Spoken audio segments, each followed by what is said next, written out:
I know something about you, even not knowing you, that you've got greatness within you. You have the ability to do things that you can't even begin to imagine. You have talents and skills in you that you haven't even begun to reach for yet. The ideal situation for a man or woman to die is to have family members praying with them as they cross over. He said, but imagine, if you will, being on your deathbed and standing around your bed, the ghost of the ideas, the dreams, the abilities, the talents given to you by life, and that you, for whatever reason, you never acted on those ideas, you never pursued that dream, you never used those talents, we never saw your leadership, you never used your voice, you never wrote that book, and there they are standing around your bed looking at you with large angry eyes saying, we came to you and only you could have given us life, and now we must die with you forever. And the question is, if you died today, what ideas, what dreams, what abilities, what talents, what gifts will die with you? Maybe that's why Jim Rohn said, when the end comes for you, let it find you conquering a new mountain, not sliding down an old one. Maybe that's why Henry David Thoreau said, oh God, to reach the point of death, only to realize that you've never lived, only to realize that you've never scraped the surface of your potential. If you want to make your dream become reality, the people that are running at their dreams know that it's possible that you can live your dream, that it's necessary, that you're relentless, that you have a plan of action, that you are creative. See, there are two types of relationships. There are nourishing relationships and toxic relationships. Nourishing relationships, they nourish you. They bring the best out of you. They challenge you. They hold you accountable. They keep you focused. They bring the best out of you. Toxic relationships, they drain you. There are some people that you will never be able to get into business with. Why? Because they know too much about you. And they can't forget that. They can't shake that. You've got to look at your relationships, and Jim Rohn said this. Look at the people in your life and ask this question. What is this relationship doing to me? What is it doing to me?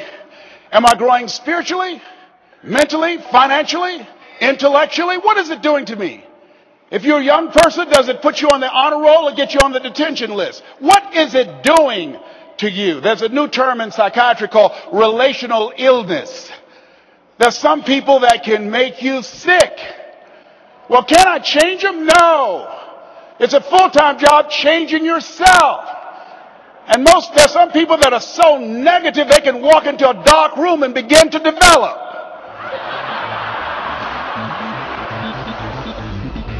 The people that are running after their dream know they're going to have hard times. They keep on running because they're saying within themselves, I'm the one. I'm the one. No matter how bad it is or how bad it gets, I'm going to make it. The people that are running after their dreams are the people that are hungry. Most people never achieve their goals because they don't know that they don't know and they think they know. Most people are just like Zig, who's I consider the #1 motivational speaker on the planet. He said that most people like the lumberjack whose wood production dropped by 40% because he wouldn't take the time to sharpen his axe. Those of you that are here for the first time, if you want to come back again, I can tell you the veterans who are here and been coming for 40 years or more, those are individuals who spend time working on themselves, developing themselves, expanding their minds. They know, as a man thinketh, so is he. They know in order to have the things tomorrow that others won't have, you've got to be willing to do the things today others won't do, like work on your mind. And with that kind of courage, with that kind of affirmation and reason to empower me, I got a saying that when life knocks you down, try and land on your back, because if you can look up, you can get up. All right? I told Mr. Washington I wanted to become a disc jockey. Someone asked me to tell this story. And he said, Les Brown, he said, if you want to do anything worthwhile in life, you've got to be hungry. And so I started working to develop myself. He said, I want you to practice every day being a disc jockey. I said, but I don't have any job now. He said, it doesn't matter. He said that it's better to be prepared for an opportunity and not have one than to have an opportunity and not be prepared. So every day I was working to develop myself. And that's what you must do. And as I was working to develop myself, I applied for a job as a disc jockey, WMB, on Miami Beach. I went to a guy named Milton Butterball. I said, how you doing, Mr. Butterball? I'd like to get a job as a disc jockey. He looked at me, he said, do you have any broadcast background? I said, no, sir, I don't. Do you have any journalism background? I said, no, sir, I don't. He said, we don't have any jobs available. I said, yes, sir. I went back to Mr. Washington and I told him. He said, don't take it personally. He said, most people are so negative, they will have to say no 7 times before they say yes. He said, go back again. So I went back again. I said, how you doing, Mr. Butterball? My name is Les Brown. He said, I know what your name is. What do you want? I said, I'd like to know whether or not you have any jobs at disc jockey, sir. He said, didn't I just tell you yesterday we didn't have any jobs? I said, yes, sir, but I know whether or not somebody got laid off or somebody was fired, sir. He said, no one was laid off or fired. Now get on out of here. I came back the next day. Hello, Mr. Butterball. How are you? He said, fine. What do you want now? I said, I'd like to know whether or not you got any jobs, sir. Didn't I tell you the last 2 days we didn't have any jobs? I said, yes, sir, but I don't know whether or not somebody got sick or somebody died, sir. He said, no one got sick or died. Now don't come back here and throw me out again. I came back the next day like I was seeing you for the first time. I said, hello, Mr. Butterball, how are you? He looked at me with rage. He said, go get me some coffee. I said, yes, sir.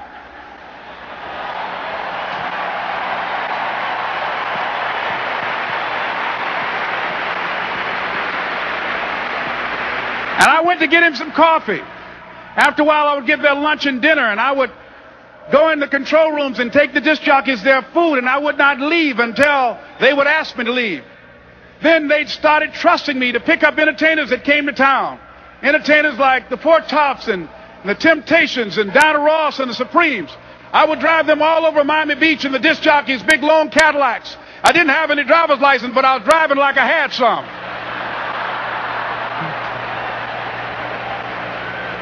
And one day, one Saturday afternoon, while I was at the radio station, a guy named Rock was drinking while he was on the air. I was the only one there, looking at him through the control room windows, walking back and forth, young, ready, and hungry. I was saying, drink, Rock, drink. Drink, Rock. I'd have gone to get him some more if he'd asked me to. Pretty soon the phone rang, and it was the general manager. And I answered the phone. I said, hello? He said, Les, this is Mr. Klein. I said, I know. He said, Rock can't finish his program. I said, I know. He said, would you call one of the other DJs in? I said, yes, sir. I hung the phone up. I said, now he must think I'm crazy. I called my mom and my girlfriend, Cassandra. I said, y'all turn up the radio and come out on the front porch. I'm about to come on the air.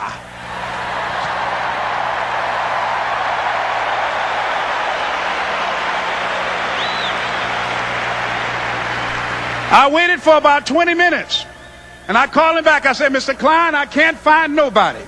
He said, young boy, do you know how to work the controls? I said, yes, sir. He said, go in there and don't say nothing here. I said, yes, sir. I couldn't wait to get behind those controls. I put on an old Stevie Wonder record called Fingertips. I sat down behind that turntable. I said, look out, this is me, LB Triple P. Les Brown, your platter playing papa. There were none before me, and there will be none after me. Therefore, that makes me the one and only. Young and single and love to mingle, certified, bona fide, indubitably qualified to bring you satisfaction, a whole lot of action. Look out, baby, I'm your love man. I was hungry. I was hungry. You got to be hungry.